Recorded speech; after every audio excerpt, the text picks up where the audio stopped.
Bien, merci Annie et merci au Collège de France de nous héberger. Merci Armand de nous avoir laissé utiliser cette superbe salle. Il y a toujours eu une petite rivalité entre le muséum et le Collège de France et nous aimons rappeler que Claude Bernard a démissionné du Collège de France pour venir rejoindre le muséum, mais c'est tout à fait secondaire, bien entendu. Donc, bien, alors je voulais vous dire que, effectivement, sommes-nous le produit de nos gènes, c'est un problème grave, c'est un problème qui intéresse tout le monde, c'est un problème dont on a beaucoup parlé, c'est un problème qui intéresse les plus hautes personnalités, puisque... Oui, je me suis dit que ça vous manquerait de ne pas l'avoir vu depuis 2 jours, donc...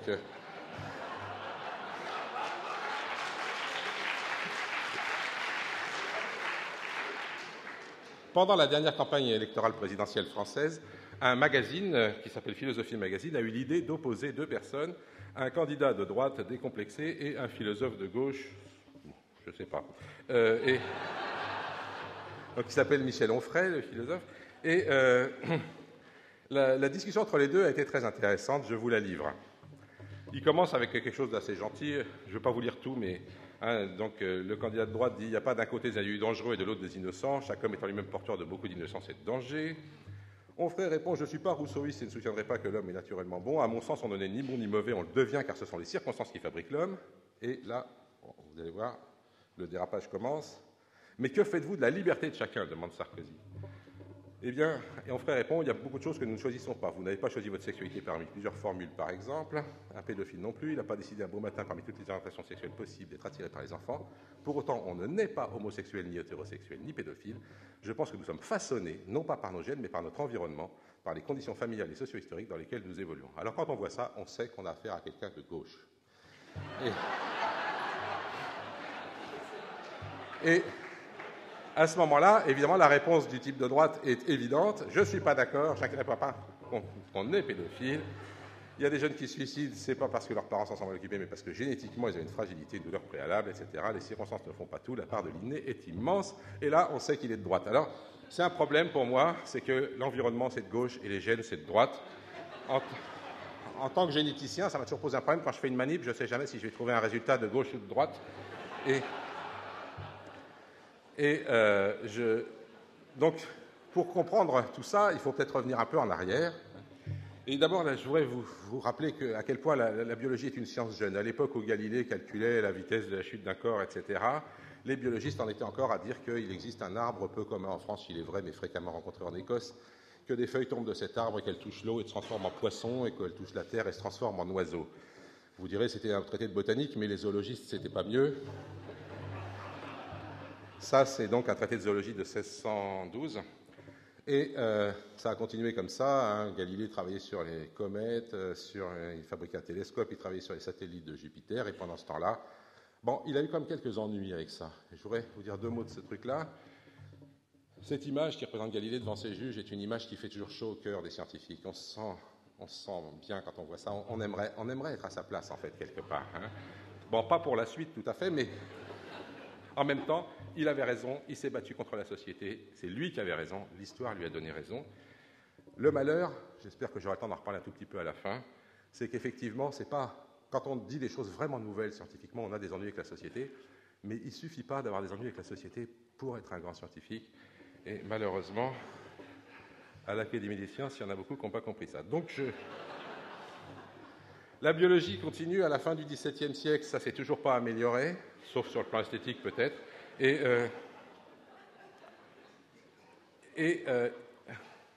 Vous savez que le premier type qui a... Alors le microscope de Van Leeuwenhoek, le premier, c'est celui-là qui est à gauche. Là. Vous ne figurez pas que c'est un truc comme ceux que vous connaissez. Vous savez que comme beaucoup de collégiens qui en offrent un, avec son microscope, il découvre tout de suite ses propres spermatozoïdes et que ça donne prise à l'histoire de la semence humaine, l'idée que le spermatozoïde, c'est un homoncule qui va pouvoir se développer dans la femme, vu considéré comme un terreau plus ou moins fertile, et que d'ailleurs, lorsqu'un spermatozoïde tombe dans la terre vraie, eh bien, ça fait une plante, la mandragore. Rendez-vous compte que ça, c'est il y a à peine plus de 300 ans. Nous n'avons pas eu le temps d'assimiler tous les concepts qu'on a fabriqués depuis en biologie. Je voudrais que ça soit très clair, on va y revenir. Alors, les concepts, évidemment, il y a Lamarck sur le plan de l'hérédité, et le pauvre Lamarck qui a tellement insisté sur l'hérédité lamarckienne qu'on a oublié beaucoup de choses intéressantes qu'il avait dites et on n'a retenu que l'histoire de la girafe qui fait des efforts pour tendre le cou et que ça lui fait des descendants avec des coups plus longs, chose à laquelle tout le monde croyait à l'époque, mais lui, il l'a poussé un peu plus loin encore que les autres. Et puis, tout compte fait, sur le plan de l'hérédité, Darwin avait une vision de l'hérédité pas si loin que ça de celle de Lamarck, sauf que Darwin rajoute la sélection naturelle. Je voudrais redire 2 mots de la sélection naturelle, parce qu'on en a un peu parlé, mais que tout compte fait, personne n'a insisté sur certains points qui me semblent importants. La sélection naturelle, ça s'appelle sélection, parce que ça ressemble à l'activité des sélectionneurs. Et l'activité des sélectionneurs, c'est une activité qui se déroule dans le temps. Ce n'est pas instantanément un tri. C'est le fait de faire un tri, laisser les organismes se reproduire, utiliser la variation et recommencer le tri. D'une certaine façon, le concept de sélection naturelle inclut le concept d'hérédité, si jamais on veut le prendre dans son sens large. Il ne faut pas dire qu'il y a d'un côté un tri, et puis voilà, c'est ça la sélection. Bon, évidemment, tout ça pose des problèmes de morale et de religion. Huxley, ami de Darwin, va défendre Darwin et va aussi insister sur le fait que la nature ne donne pas de signe de morale. Donc je pense qu'il faudrait peut-être insister beaucoup sur ce point-là. On en parlait encore avec Jacques Weber ce matin. Le fait que des gens pensent que parce qu'ils ont démontré qu'un truc était naturel, c'est bon, moi ça me semble quelque chose que nous devons combattre et qu'on ne peut expliquer l'évolution darwinienne qu'en disant ça en même temps. Sinon, on va cautionner tout le néolibéralisme, etc., etc. Bon, je passe.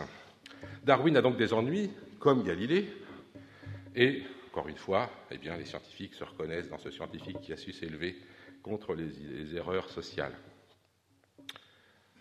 Oui, ça, je ne sais pas, c'est un document pédagogique qui pourrait vous être utile.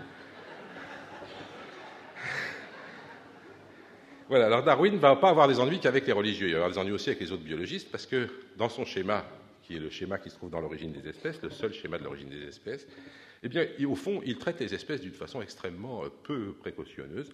Au fond, l'espèce n'est qu'un niveau parmi d'autres dans l'arbre de diversification de la vie, et ça, c'est quelque chose qui va faire horreur à énormément de naturalistes jusqu'à aujourd'hui, d'une certaine façon. Et qu'on n'a pas complètement intégré, puisqu'aujourd'hui encore, on continue à compter la biodiversité en comptant des espèces. On n'a pas encore su fabriquer un concept de biodiversité, Pascal Pic en a parlé ce matin, qui prenne en compte non seulement la diversité entre espèces, mais la diversité dans les espèces. Mais tout ça pose le problème de savoir comment sont hérités les caractères, et ça va être le travail de toute une série de scientifiques après, plus ou moins, tous très bons scientifiques, plus ou moins respectables sur le plan de leur idéologie, à commencer par Francis Galton, cousin de Darwin, qui va être le premier à se donner du mal pour développer des statistiques qui permettent de comprendre l'hérédité. Il va aussi développer des méthodes de reconnaissance des empreintes digitales. Quand vous voyez les séries américaines à la télé avec les petits points qui clignotent, c'est les points de Galton. Il va essayer de comprendre l'hérédité du génie, l'hérédité de la taille. Il va trouver toute une série de choses. Il va développer les méthodes statistiques classiques, aujourd'hui, d'études de l'hérédité. Il va être suivi par un grand statisticien, Karl Pearson, qui va reprendre ses idées et qui va en même temps reprendre ses idées sur plusieurs points. On y reviendra tout à l'heure, mais Karl Pearson qui disait que la science moderne, comme elle entraîne l'esprit à une analyse exacte et impartiale des faits, est une éducation particulièrement adaptée pour promouvoir la citoyenneté. Beaucoup de scientifiques pensent encore ça. Ça va avec Galilée, ça va avec le fait que si je suis rationnel, je suis un meilleur citoyen que vous. Et très souvent, on va voir ce discours un peu méprisant des scientifiques vis-à-vis des non-scientifiques. Alors, l'hérédité, l'étude continue. À la fin du XIXe siècle, eh bien, Weissmann va expliquer qu'il n'y a pas d'hérédité des caractères acquis. Mendel avait expliqué avant les lois d'hérédité, j'y reviens pas. Mais en tout cas, c'est quelque chose d'extrêmement vexant, d'extrêmement, au fond, dans les grandes révolutions, l'idée du fait que l'hérédité, on ne la fabrique pas, mais qu'on ne fait que transmettre ce qu'on a reçu. On en a déjà parlé un peu hier dans notre atelier. C'est quelque chose de très vexant. Le truc de Weissmann, ça veut dire que je ne produis rien que mes descendants recevront. Je ne fais que leur transmettre ce que j'ai reçu, et encore, j'en transmets que la moitié. Je pense que c'est largement aussi traumatisant que le système de Darwin, ça. On ne s'en est pas toujours bien rendu compte. Si Mendel a été oublié, c'est en grande partie pour ça. Pourquoi est-ce que c'est traumatisant ? Eh bien parce que ça donne à l'individu un rôle de tuyau amorphe qui transmet, un véhicule, qui transmet les informations génétiques d'une génération à la suivante sans fabriquer d'hérédité. Au fond, l'idée que les organismes ne sont que des reproducteurs de leur information génétique est contenue dans Weissmann. Et il va falloir 100 ans pour le comprendre. C'est quand même étonnant de voir à quel point il faut longtemps pour assimiler toutes les conséquences d'une nouvelle idée scientifique. Oh, bah là, excusez-moi, j'avais dit mes trucs sur les Français, mais je n'ai pas le temps de discuter de ça. Galton ne va pas faire que ça, malheureusement, il ne va pas faire que de l'étude statistique de l'hérédité, il va aussi se dire que, tant qu'à faire, autant améliorer l'espèce humaine, il va proposer le lancement d'une nouvelle science qu'il appelle l'eugénique, qui étudie les méthodes sous contrôle social qui améliorent ou détériorent les qualités raciales des futures générations, que ce soit physiquement ou mentalement. Et l'eugénique va avoir un certain succès. Je voudrais quand même vous en dire deux mots, parce qu'on n'en a pas encore parlé en plénière ici. L'eugénique est donc présenté dans les années 20 comme par les eugénistes américains. Pourquoi eux? Parce que c'est sur eux qu'on a le plus de documentation. C'est pas parce qu'il y a eu qu'eux. L'eugénique est présenté comme l'autodirection de l'évolution humaine. Il est dit que, comme un arbre, l'eugénique tire son matériel de beaucoup de sources et les organise en une entité harmonieuse. La première société américaine d'eugénique a un bureau qui est constitué à gauche de Thomas Morgan, le plus grand généticien de l'époque, dont on enseigne encore les travaux, à droite d'Alexander Graham Bell, qui, ayant inventé le téléphone, avait indéniablement de très bons gènes, et puis deux généticiens humains, Irving Fisher et Davenport. Irving Fisher, ce n'est pas le Fisher anglais, hein. Et Davenport en particulier, qui vont faire des travaux pour essayer de comprendre d'où viennent les tares dans la société américaine. C'est vrai, une société quasi parfaite ne devrait pas avoir de tares, et donc comment on va comprendre ça? Eh bien, on va aller chercher ça dans l'hérédité. Alors, on trouve des choses extraordinaires. Les étudiants donc, de ces braves gens vont aller dans les registres des églises et ils vont chercher l'origine des tarés. Alors, les tarés, on les trouve où? Dans les asiles de fous, ça s'appelait à l'époque, dans les prisons, et puis dans la rue, les pauvres, etc. Et alors, ils trouvent des choses extraordinaires. Ils ont trouvé, par exemple, une dénommée Adadjouk, qui vivait en 1740. Ils ont retrouvé 92% de ses descendants. 64 sont des débiles mentaux, 174 des pervers sexuels, 196 des illégitimes, 142 des pauvres, et 77 des criminels et meurtriers. Vous voyez que c'est héréditaire tout ça. Hein? Et d'ailleurs, ce schéma extraordinaire montre l'hérédité. Alors tout généticien reconnaît la disjonction d'un gène dominant dans cette famille, et le caractère considéré est l'illégitimité, la naissance hors mariage. Vous rigolez, mais posez-vous la question de savoir pourquoi il y a tellement de scientifiques aujourd'hui qui travaillent sur les gènes d'obésité.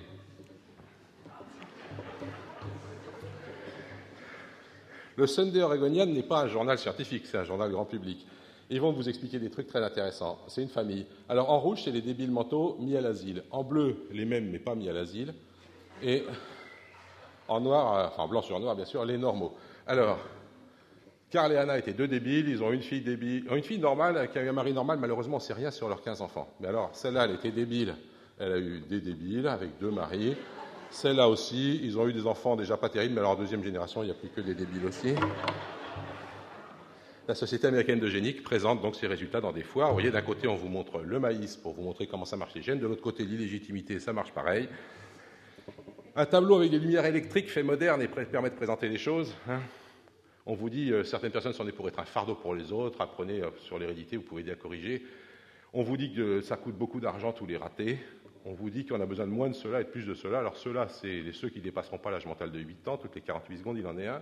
Toutes les 50 secondes, naît un individu qui sera mis une personne est mise en prison aux États-Unis, et la phrase d'après est très belle, c'est « Very few normal persons ever go to jail ».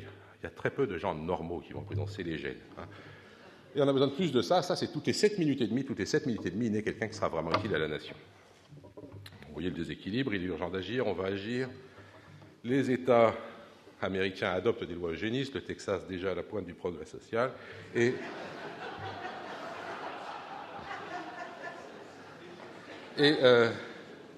au 1er janvier 1935, on en est déjà à 21 539 personnes stérilisées. On estime à environ 60 000 le nombre total de stérilisations. Sachez que les pays nordiques, les pays scandinaves ont fait encore mieux, bien sûr l'Allemagne nazie encore plus, que le nazisme s'est lourdement appuyé sur la génétique des débuts dans sa théorie, et que donc on n'a pas de quoi être fier de la façon dont a commencé la génétique. Vous pouvez dire la morale est sauve, pendant que les généticiens stérilisaient les pauvres gens à l'ouest, les pauvres gens zigouillaient tous les généticiens à l'est, mais ça n'a pas complètement... Ça l'équilibre, enfin bref, ça règle rien. Bon, donc, c'est la fin, on essaye. Bon, je voulais vous dire que ce qui m'a impressionné dans l'histoire de l'eugénisme, c'est que tous les scientifiques de l'époque, tous les généticiens étaient eugénistes, absolument tous. Qu'il s'agissait d'une utopie, pour reprendre les mots de Jean Gaillon, et qu'il s'agissait vraiment d'essayer d'améliorer la condition humaine. et que les gens s'étaient trompés, ils s'étaient trompés parce qu'ils croyaient que le progrès c'était ça, et que le progrès devait passer avant tout, et qu'il a fallu un traumatisme énorme pour qu'on arrête ça. Il a fallu Nuremberg pour que l'Occident décide que finalement la dignité humaine, ça devait être mis au-dessus du progrès. Et l'eugénisme s'arrête à Nuremberg, non pas parce que l'eugénisme et le nazisme c'était la même chose, mais parce que la dignité humaine passe au-dessus du progrès, devient une valeur au-dessus. Et les problèmes d'inversion des valeurs sont des problèmes importants. Alors, je vous dis tout ça en préalable, bon, je n'ai pas le temps de passer là-dessus. Évidemment, il y a eu des tas de signaux. Hein, le meilleur des mondes d'Aldous Huxley, conseillez-le à vos élèves, c'est une très belle. Le film Gattaca, bon. Et la suite des opérations, bien sûr, c'est la découverte de la structure de l'ADN en 1953, le séquençage des génomes. Et pendant tout ce temps-là, eh bien, l'étude de l'évolution continue. Et on finit par trouver que, quand on regarde les génomes, eh bien, les distances moléculaires entre espèces permettent de retrouver la phylogénie, et on est bien content, et on peut enfin tester, d'une certaine façon, une partie de la théorie de l'évolution. Elle devient totalement réfutable. Si on avait trouvé le contraire de ce qu'on trouve là, ça aurait été une réfutation.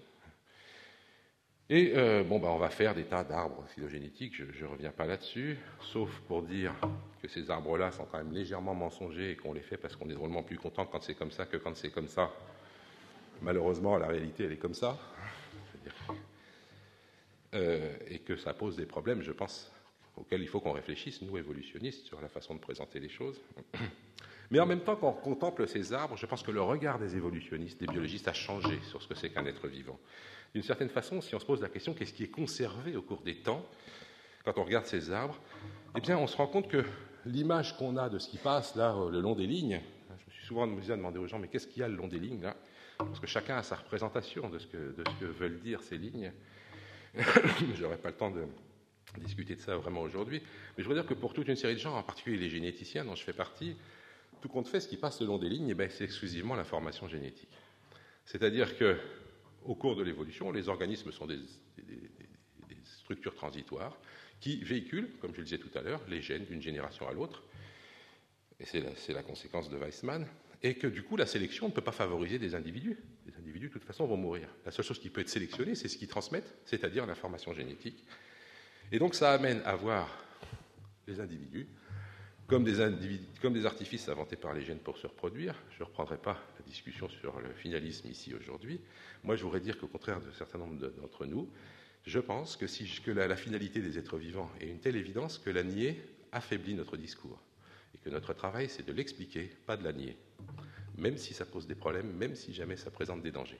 Et ça, on pourra en discuter plus tard pour ceux qui voudront. Mais en tout cas, effectivement, toute l'histoire de l'évolution, c'est l'histoire d'une information qui a progressivement produit des structures de plus en plus aptes à la reproduire. Et de ce fait, les individus sont, dans l'état actuel des choses, les structures qui sont utilisées par ces informations pour se reproduire. Reste la question de savoir ce que déterminent les gènes. Bien sûr, ce qui est sélectionné, c'est l'information génétique. Mais ça ne veut pas dire qu'il détermine entièrement les organismes, et c'est là-dessus que je voudrais finir. Alors, quand on se demande ce que déterminent les gènes, il y a des trucs qui sont complètement déterminés génétiquement, apparemment. C'est bien pratique, on se sert de ça pour faire l'enseignement de la génétique. Alors vous avez des trucs comme ce qu'on peut faire avec la langue. On peut la mettre en tuyau, on peut la tourner à droite ou à gauche, ça je sais faire. On peut la mettre en trèfle. Il y en a sûrement parmi nous qui savent le faire, mais ils n'oseront pas le montrer aux autres. Un jour, j'ai fini par trouver une étudiante qui acceptait de le montrer, donc j'en ai profité pour la photographier. Mais ça a l'air d'être vraiment déterminé essentiellement par les gènes. Il y a d'autres trucs qui sont tout aussi irritables, mais qui ne sont pas génétiques, a priori, c'est l'accent anglais, par exemple. Il y a des gens qui ont l'accent anglais, en général, ils sont nés en Angleterre, aux USA, etc.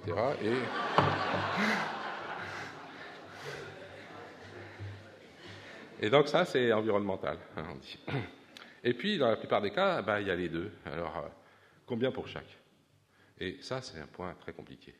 Très compliqué. On peut donner un résultat. Qu'est-ce que ça veut dire, combien pour chaque?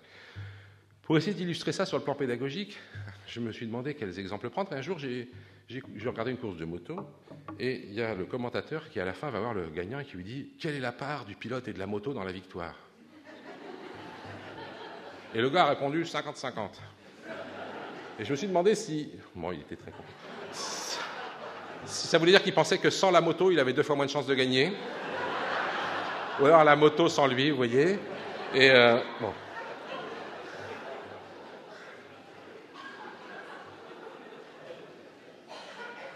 je me suis rendu compte qu'en fait, il y avait... Alors, quelles images prendre? Qu'est-ce que ça veut dire, tout ça? C'est pas que ça n'a pas de sens. Je voudrais essayer de vous faire comprendre quel sens ça a. La meilleure image que j'ai trouvée, c'est peut-être celle d'une ampoule électrique. Quelle est la part du filament et du courant dans le fait qu'une ampoule émette de la lumière? Le premier qui répond 50-50, je le vire. Maintenant, si je rentre dans une maison, qu'il y a des ampoules qui marchent et d'autres qui ne marchent pas, je peux me demander quelle est la proportion des ampoules qui ne marchent pas parce que le filament est cassé et quelle est la proportion qui ne marche pas parce qu'il n'y a pas de courant. Et cette mesure me sera très utile parce que si c'est les filaments qui ne marchent pas, je vais acheter des ampoules. Si c'est le courant qui n'arrive pas, je change d'électricité. Eh bien, la mesure de la proportion des gènes et de l'environnement, c'est la même chose. En fait, pour revenir à la moto, ça ne se fait pas avec des... Voilà, donc ça se fait pas avec des motos, mais ça se fait avec des chevaux.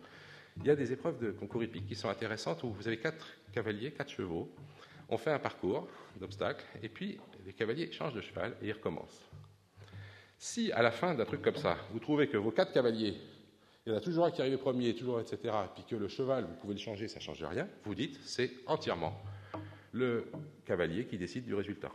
Si au contraire vous trouvez que c'est toujours le même cheval qui arrive en premier et que les cavaliers ne changent rien, vous dites que c'est le cheval qui détermine le résultat. Et puis dans la réalité, bien sûr, vous allez trouver des trucs plus compliqués. Et avec un peu de statistiques, eh bien, on va pouvoir dire quelle est la part du cavalier et la part du cheval dans la victoire. Mais évidemment, comme dans le cas de mes ampoules électriques, ce résultat dépend de quels chevaux et quels cavaliers j'ai utilisé. Si je change un cheval et que je mets un âne à la place d'un cheval, évidemment, ça va changer le poids, ça va augmenter le poids des chevaux.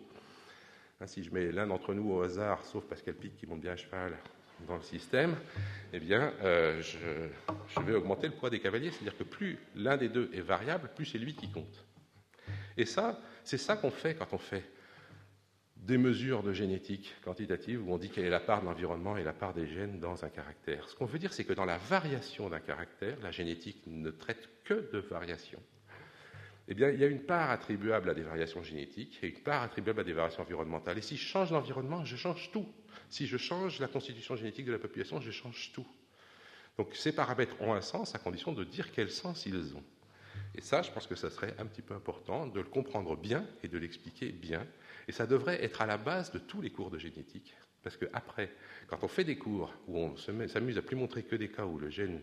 Alors, je sais que dans les programmes, il y a des choses bien là-dessus, puisque la couleur de la peau, c'est intéressant, où on peut montrer qu'il y a une part environnementale et une part génétique. Mais je pense que faire comprendre que dans presque tous les caractères, il y a ces deux choses qui agissent, et que les mesures qu'on fait, c'est des mesures de variation, et pas des mesures de qu'est-ce que c'est que le caractère, ça me semblerait très important. Alors, tout ça a été expliqué et détaillé dans un livre que je vous recommande, donc, qui est La triple hélice de Richard Lewontin. La triple hélice, c'est quoi? Eh bien, c'est les 3 composantes qui déterminent ce qu'on est. L'ADN, qui contient un message. Le corps, qui est le corps au sens large, c'est-à-dire tout, depuis les molécules qui lisent l'ADN jusqu'à nos cellules et notre organisme, qui lit le message de l'ADN. Et enfin, l'environnement. Et il faut les 3 pour faire un organisme. Alors, cette information-là, on l'appelle génétique, ça, on l'appelle environnement, et celle-là, eh bien, c'est ce que donc, je pense qu'on appelle aujourd'hui épigénétique. On en a parlé à plusieurs reprises. Je pense qu'effectivement, c'est un sujet de recherche en plein développement. Reste la question du libre arbitre. Pourquoi est-ce que les gènes, c'est de droite et l'environnement, c'est de gauche? Pourquoi est-ce que, au Parti communiste français, Aragon a dit que la manière dont la génétique présentait la vie était une manière inadmissible et que Lysenko libérait les hommes des contraintes? Eh bien parce que une mauvaise compréhension de la génétique amène à penser que nous sommes entièrement déterminés par nos gènes et qu'à partir du moment où on pense ça, ça veut dire qu'il n'y a plus aucun progrès social possible, qu'il faut juste travailler sur la biologie des individus. C'est une mauvaise compréhension de la génétique, je voudrais bien insister là-dessus, mais donc c'est pour ça qu'il faut l'expliquer un peu bien, qu'il faudrait se donner le mal de faire comprendre un certain nombre de choses là-dedans. Et puis je voudrais dire évidemment qu'à partir que si jamais on veut dire ça et dire à chaque individu, mais vous êtes le produit de l'interaction entre vos gènes et votre environnement, la plupart des gens, certains philosophes même, disent non, je suis autre chose, moi.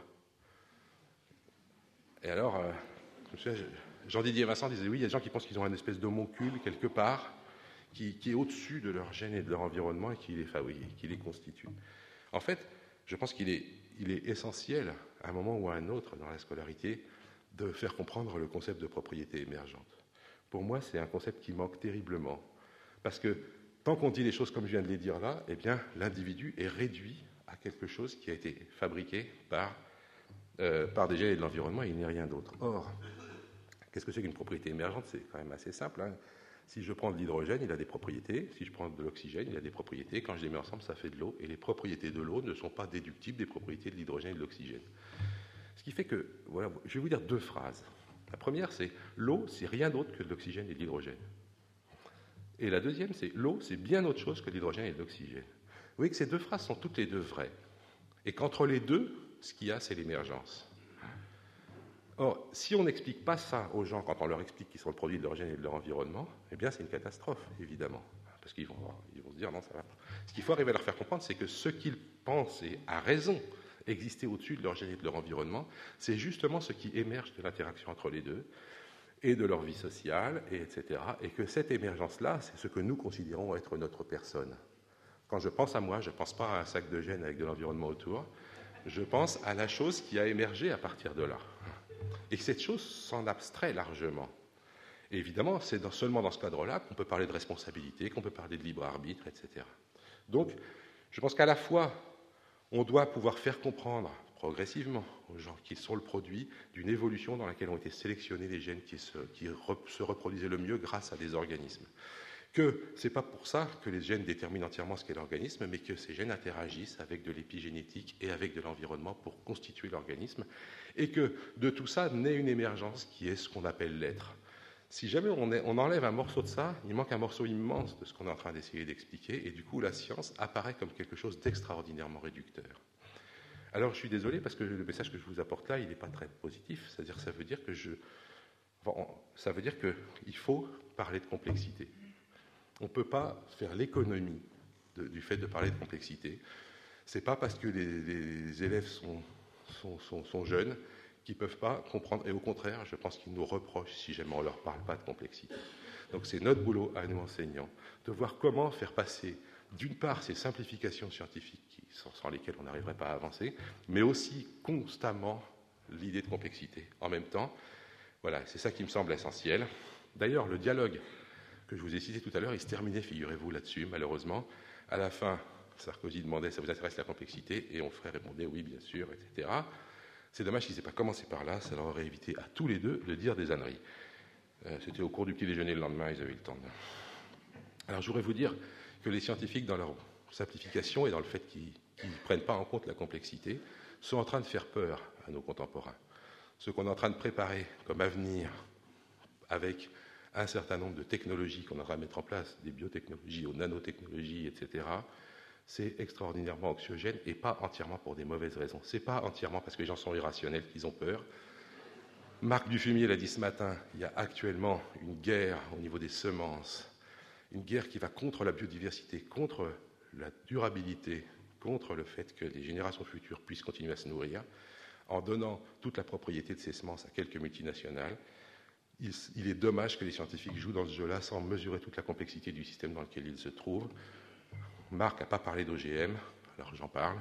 Évidemment, les OGM, c'est un élément dans ce jeu d'appropriation de toutes les ressources génétiques de la planète par quelques firmes. Quand les scientifiques, dans ce genre de cas, sont critiqués et qu'ils se comportent comme s'ils étaient Galilée, je pense qu'ils se trompent très lourdement. Je pense que nous devons être beaucoup plus prudents que ça dans la façon dont nous réfléchissons à la complexité de nos sociétés. Et j'espère que l'enseignement saura prendre en compte cette complexité pour rendre l'évolution à la fois intéressante, enrichissante, et pas comme quelque chose d'appauvrissant sur le plan intellectuel, pas quelque chose qui peut conduire les scientifiques systématiquement à Nuremberg. Je vous remercie.